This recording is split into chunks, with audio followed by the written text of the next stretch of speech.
years, the man in the blue Oldsmobile has been the bridesmaid, the perennial number 2. But yesterday, on the strength of 7 national event wins, the Professor, as he's known, achieved a lifelong goal. Warren Johnson has been crowned the 1992 Winston Pro Stock Champion. By contrast, 2 funny car combatants have locked horns in a gritty battle to the finish. Defending champion John Force has experience and determination. Cruz Pendragon has the momentum. Force is vowed to burn it to the ground if necessary, and has. But 4 consecutive event victories have given Cruz the points lead. In Top Fuel, a couple of veterans have swapped the lead for the last 4 events. Joe Amato is struggling with a new crew chief and engine combination, while Kenny Bernstein fights for round-by-round consistency. Joe's 5th Winston Championship is well within reach, while Kenny could be the first driver ever to be crowned in Top Fuel and Funny Car. The quarter-mile drama plays itself out next on one of the true super tracks, the Texas Motorplex in Dallas, Texas.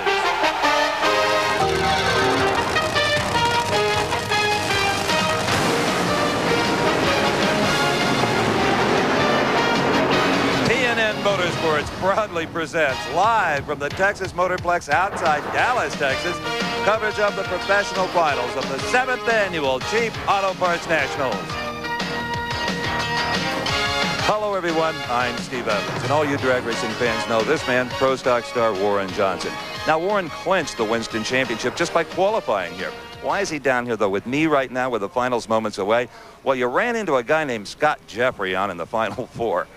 Yeah, unfortunately, the driver of the AC Delco Oldsmobile went into brain fade in the semis, and Scott proceeded to get to the finals because of it. But we did accomplish what we came here to do, was to win the Winston World Championship, and we're happy for that. Been a great season. No doubt about it. It's the best season I've had. Good luck at Pomona in 2 weeks. Thank you, Steve. Now, Scott Jeffrey on in the 2nd round, he beat Bruce Allen before, of course, hole-shotting Warren Johnson. Now, who does Scott face in the final? How about the Ford of Bob Glidden? Glidden dropped Vince Curry in the 2nd round, and the Final 4 beat his own kid, Rusty Glidden, to go up against Scott Jeffrey on in the final to come. How about Funny Car? Here's my pal Brock Yates. Well, Steve, while we've settled Pro Stock here, we have sent Funny Car into the high stratosphere of drama. In terms of the championship, not only do we have this race at stake, but we've got the whole Winston Championship possibly on the line as Cruz Pendragon and John Force, arch rivals all season, face each other. Now, here is the way it works. Cruz Pendragon beat Jack Wyatt in the 1st round, then went by Mark Oswald with that enormous crash in the 2nd round, then put away Al Hoffman with a 5:09, the quick run of this day. Force came back, beating Norman Wilding in the 1st round, Del Worsham in the 2nd, and then trying to better Cruz Pendragon's time of 5:09, put down a 5:10 in an attempt to get lane choice. Fell just a wink short. So, as we go into this championship round, everything at stake for both of these men. Going to be a fascinating race. But we've got even more, and that is in Top Fuel. And for that, let's go to Bob Fry. Well, Brock, Top Fuel has seen everything today, from wheel stands to blowovers, blowouts, and blowups. And amazingly enough, the 2 cars that have survived to meet in the finals have made a total of 6 passes, and their slowest run has been a 487. Ed McCulloch has made an outstanding day of it today with a 485, 486, and 486. Taking out in the opening round, Pat Austin had the solo in the 2nd when Gene Snow could not return after the crash, and then beat current Winston points leader Joe Amato in the semis to get into the final round. Eddie Hill, meanwhile, on the other side of the ladder, took out a wheel-standing Jim Head, a troubled Corey McClanathan, and an overmatched, at least for today, Shelly Anderson. He's gone 482, 487, and 483. Not since the race in Gainesville earlier this year when he put together 4 straight 480 runs have we seen Eddie Hill this dominant. And, of course, he went on to win that race in Gainesville, even though most people will remember it for Bernstein's 300-mile-an-hour shot. Eddie Hill still with a mathematical shot to win the Winston Championship, meets Ed the Ace McCulloch in the finals. Now, our finals are coming to you a bit late because of a lot of incidents, and some of that grease sweep played a role in the Kenny Bernstein story. Kenny had earned 200 bonus points by setting a brand new national elapsed time record, and he was competent going into the 2nd round against Shelly Anderson. Bernstein in the far lane. This was critical. He needed 200 more points for a round victory. He lapped hard, but suddenly lost traction.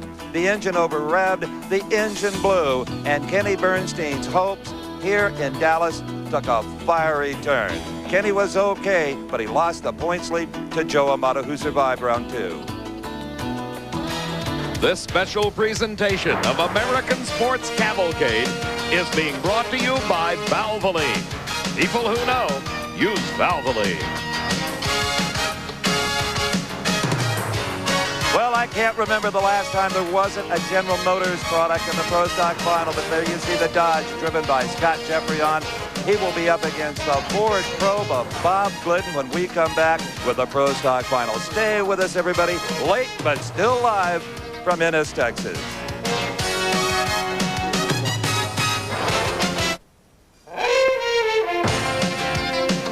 With the sun saying adios here in the Southwest, we're back with our live coverage of the final round here at the NHRA Cheap Auto Parts Nationals. Now, Bob Glidden has a performance edge going in. In the previous round, he beat his own son, as we told you, with a fine 7-14. But he better be worried about his opponent's driving. Scott Jeffreyon has been practicing his reaction times, going through intensive training at the Roy Hill Drag Racing School down in Rockingham, North Carolina. And he cut a light, as we told you earlier, against Warren Johnson to put the newly crowned Pro Stock champion back in his trailer. This could be a fantastic final round. In fact, earlier, just before they got in the cars, Brock Yates talked to both of them. Scott, your driving is really sharpened up this year, and of course you got the vaunted Dodge power, but you're going against a man with probably as much canny and savvy and experience as anybody in the history of Pro Stock racing. How are you going to approach this race on that basis? Well, it sure is true that he does have all that experience, but between David Hutchins in this camp and the help of Roy Hill, I mean, they're trying to put about 40 years experience into my head in a short period of time, so hopefully they've given me enough to get by this round. Bob, you're going against a young man whose driving is really sharpened up this season, and also he's got that kind of wanted Dodge power, but you've got, of course, these years and years of experience in a car that seems to be running stronger every day. How do you feel about this race? Well, of course, I'm really happy that we're in the finals. Scott's been runner-up, I think, at about half the races this year. He's capable of winning any race at any time. In order for us to win, I'll have to do a good job driving, and we'll have to make a good run down the racetrack. Well, with the sun going down and the track cooling off a bit, it's going to have improved traction, and that may be a big advantage for the short wheelbase Dodge of Scott Jeffreyon. What do you think, Brock Yates, back in the booth?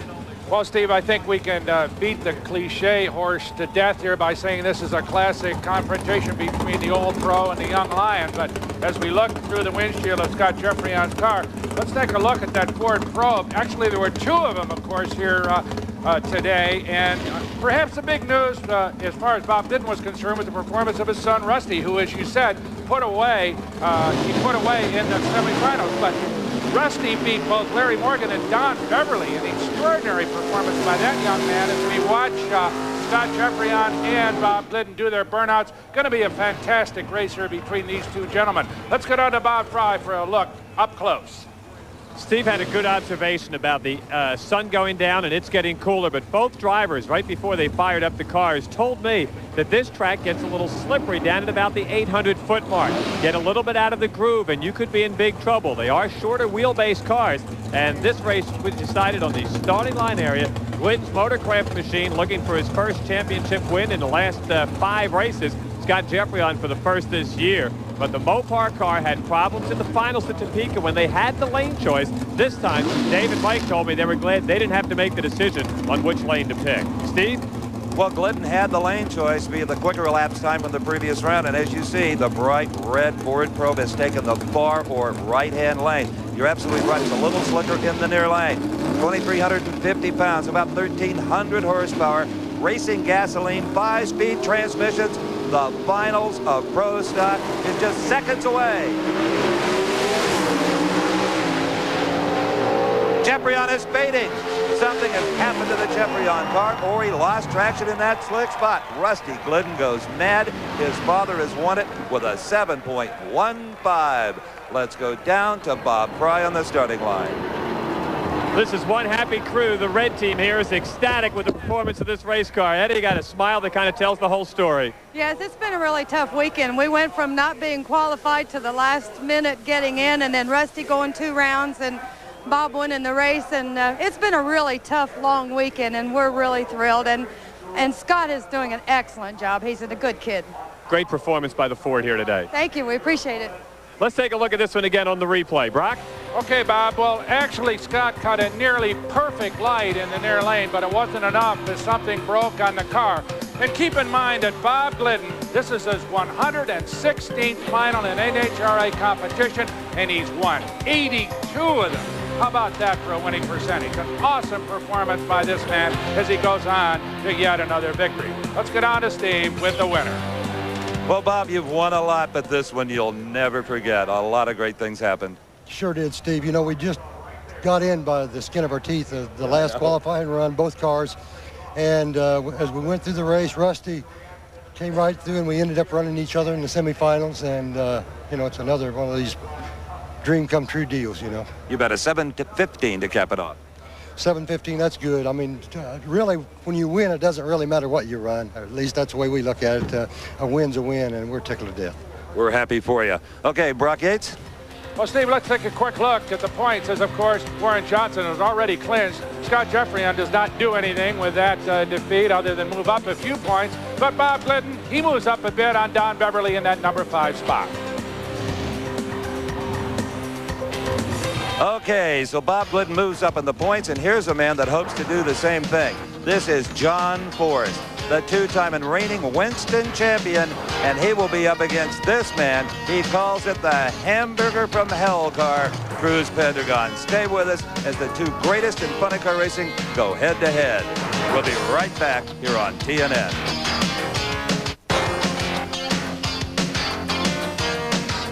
What a beautiful shot of the sunset over the Texas prairie. And what a beautiful sight the fans are treated with on the starting line. It is John Brute Forrest, the most tenacious, the most dedicated, one of the funniest motorsports athletes you'll ever meet. If you've heard his interviews over the years, you know what I mean. And here's a man with the intensity to match Forrest's desire. Incredible drivers. Brock Yates talked to both of them just before they buckled up. Well, Cruz, of course, it could be that the championship rides in the balance here right now today. How will that affect the way you run this race?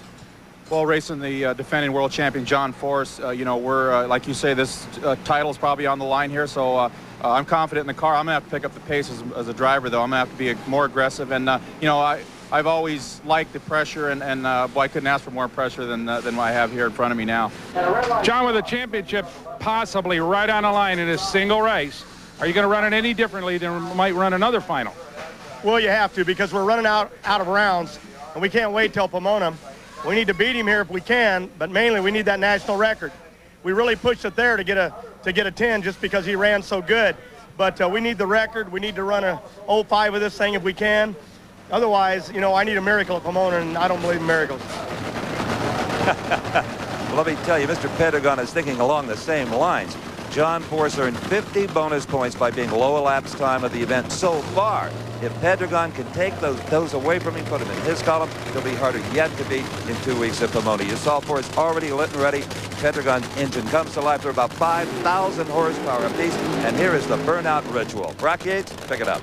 Well, Steve, of course, Forrest broke the track record here in qualifying with a 5:07 earlier. And as we said earlier, Pendragon, lane choice here with a 5:09. So these automobiles, for all intents and purposes, absolutely perfectly matched. So Bob Fry looks like it's going to be one fantastic drag race with the possible championship on the line. This is the way it ought to be, and this is what everybody came to see here today. Just talked with both crew chiefs, and unlike the Pro Stock guys who thought the track got a little slippery at the top end of the racetrack for them, these two teams are extremely confident that the racetrack will hold all their power. An 09 to a 10 in the last round, but both teams figure the car that gets off the starting line without having any problem, that's that, without smoking the tires or without shattering the tires, is the team that's going to win this thing. Forrest and Pendragon, watch this, the key right on the starting line. Larry Meyer's done a magnificent job with that race car all weekend long, and right now it'll be probably in the 5-0s to win this one. Brock?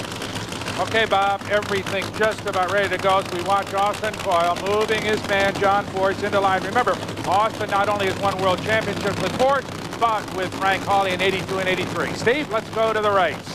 Well, the perfect scenario for John Force in the near lane would be to not only win this round, but to set a new national record. That would be a harvest of 400 Winston points. His fans are riding with him. And Pendragon smokes the tires. Force smokes the tires. Force comes close to the wall. Force may have hit the wall. And it's Pendragon across the mark. Oh, you want drama. A 776, but who cares the elapsed time? They slugged it out. They beat each other up all the way down the quarter mile. The Larry Minor Motorsports crew has gone crazy. Crew chief Larry Meyer, that wasn't how he wanted it to win it, but he'll take it. Bob Fry is with him. Bob? Larry, they all look like line drives in the box score.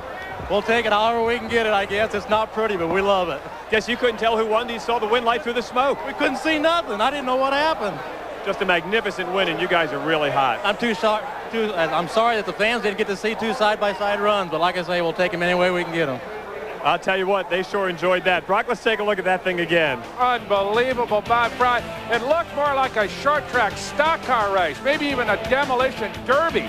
Never seen a drag race quite like this one. Here's our first angle, Force in the near lane. Pendragon immediately smokes the tires and heads toward the fence. He straightens us out as Force goes sideways, almost clips the wall, up against the fence there. Here comes Pendragon charging through as Force continues to wig-wag down the racetrack.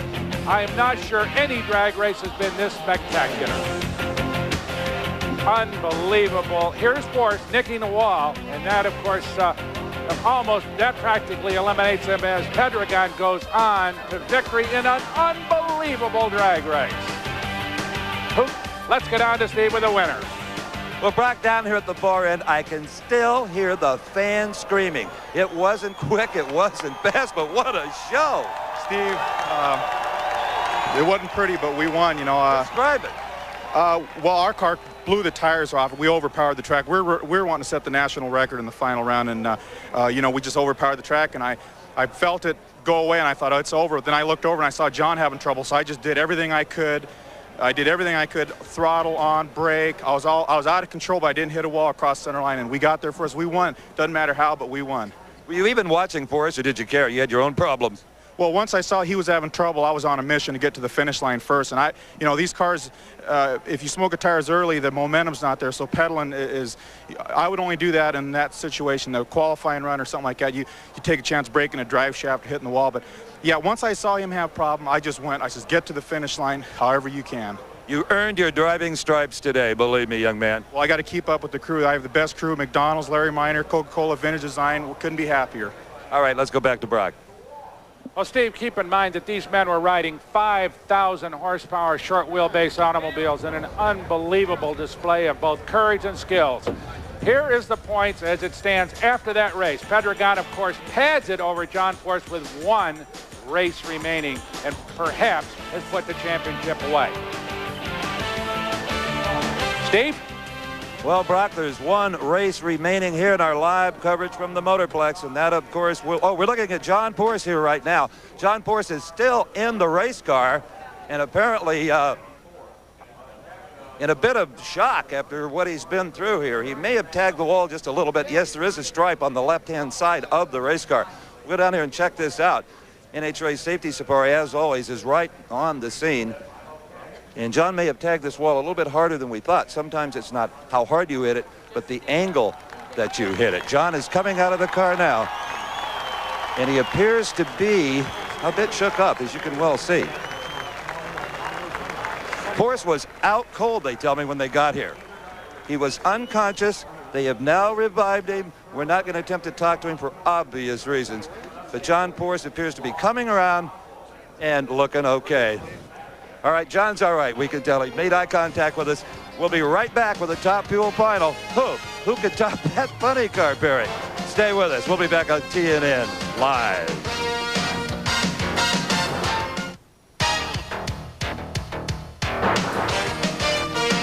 We're back live from Dallas. Again, John Force is okay, and Cruz Pendragon is getting better by the minute. Here is Lita Jones of Sales and Promotions Manager and Kenny Cason, Director of Advertising and Public Affairs for Cheap Auto Parts Stores, one of the largest and most shopped auto parts chains in the world. And those people have been involved with the Motorplex and with NHRA drag racing for many years. And they have better time than anybody else, I think. Okay, here's what the top fuel drivers had to say just before we went to, well, I guess we don't have the tape, but you're looking right here at Ed McCulloch. Ed McCulloch won just 2 weeks ago in Topeka. He won his first ever top fuel title on Labor Day weekend in Indianapolis, the U.S. Nationals. That made him a 6-time winner of that event.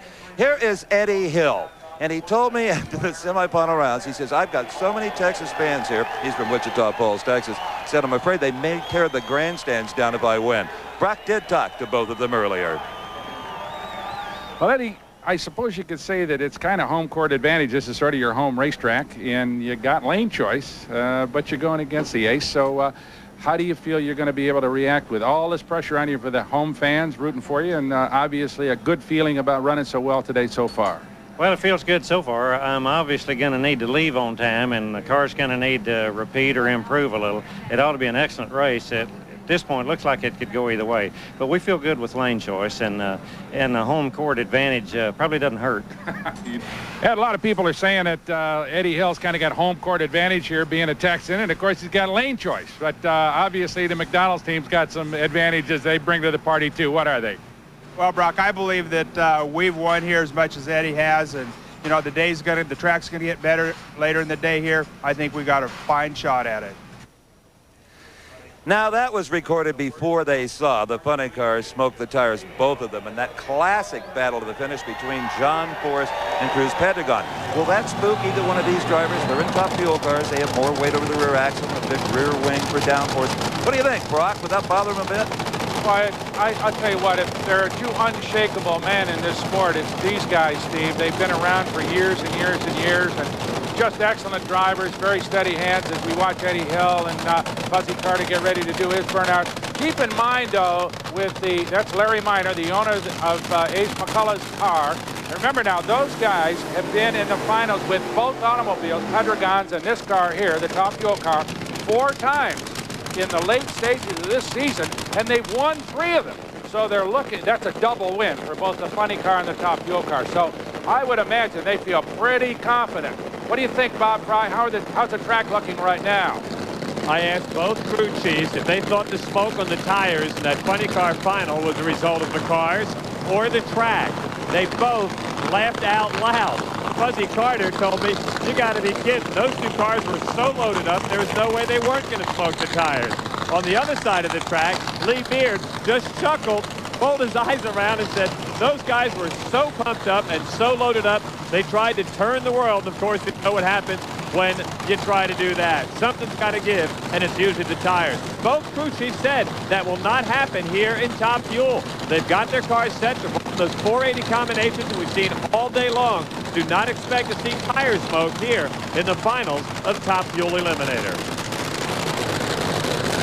Well, the funny car finalists, there was more at stake than a $30,000 event prize, over $150,000 for the Winston Championship. But here, I think you're absolutely right. These are 2 very smart racers. As the sun goes down, do you love the nitro flame licking as high as the tall wings on these cars? The fans definitely getting their money's worth here at the Cheap Auto Parts Nationals. Pre-staging, Ed McCulloch, Eddie Hill, they're gone. And Eddie Hill has problems right off the mark. Ed McCulloch is gone. Ladies and gentlemen, 4.795, the quickest ride of Ed McCulloch's life. Very close to a new national record, just a few thousandths away from that. Bob Fry, go. Unbelievable performance, 4.79. I'll tell you, it was an outstanding day of racing here at the Texas Motorplex. The McDonald's team, both the funny car and the top fuel team, did a superb job of preparing these cars. We can't tell you how happy we are to have a victory here at the Motorplex. Do you guys have to double up all the time? Is that a rule? Well, I'll tell you what, we represent one really great corporation. There's a lot of people that work for it. And when we win these races, we like to dedicate it to all those people that sell those hamburgers out of those stores. Just a magnificent job today by the whole team. Steve? Well, Ed McCulloch is a real warrior. He was in all those years in funny cars and in top fuel. And you like a throat-ripping win, right? Every time. How about a 4.79? Is that good enough? All right. That's wonderful, Steve. Sitting there watching my teammate Cruz and John Force and his team, you know, they both went out and smoked the tires pedal at the end. We all saw that. We were ready. My crew chief, Lee Beard, what a job the guy does. He's so consistent. He's got a grasp on this deal. This car had to be like riding a rocket ship. The wheels in the air. Well, we love it to go out there, get the front end up a little bit, carry it on out there, and let's go. All right, here is Brock Yates with the points. Well, Steve, the three leaders, Amato, Bernstein, and McClenathan, go out early. McCulloch and Hill move up just a little bit, but the outside chance for victory in the championship. Back to you, Steve. Well, all in all, Brock, it's been just one heck of a day. And there you see Eddie Hill and Ed McCulloch. Oh, they're both celebrating, really. A good, safe day for them. For all of us here at American Sports Cavalcade, thanks for joining us live from the Motorplex in Dallas. We had a ball at the Cheap Auto Parts Nationals. Ed McCulloch, the top fuel champion. Cruz Pendragon and Funny Car, Bob Glidden in Pro Stock. This special presentation of American Sports Cavalcade has been brought to you by Valvoline. People who know use Valvoline. Promotional consideration provided for and a fee paid by this exclusive offer from Diamond P Sports. The year 1992 in NHRA drag racing will long be remembered for one thing: 300 miles an hour. But Kenny Bernstein's record run is only part of the red-hot action. And Drag Racing 92 brings you all the excitement, drama, and intensity of this record-shattering year in one dynamic video. Bernstein, Eddie Hill, and Don Prudhomme chase Joe Amato's 3-year-long top fuel title. John Force fights off the advances on his funny car title by Cruz Pendragon and Al Hoffman. And in Pro Stock, Jerry Ekman and Warren Johnson wage a seesaw battle for the crown. Call 1-800-532-8989 to put your phone order in. Reserve now and receive a free Diamond P Sports hat for a limited time. Reserve now, 1-800-532-8989. Live coverage of the 1992 Chief Auto Parts Nationals has been a production of Diamond P Sports and a presentation of the Nashville Network.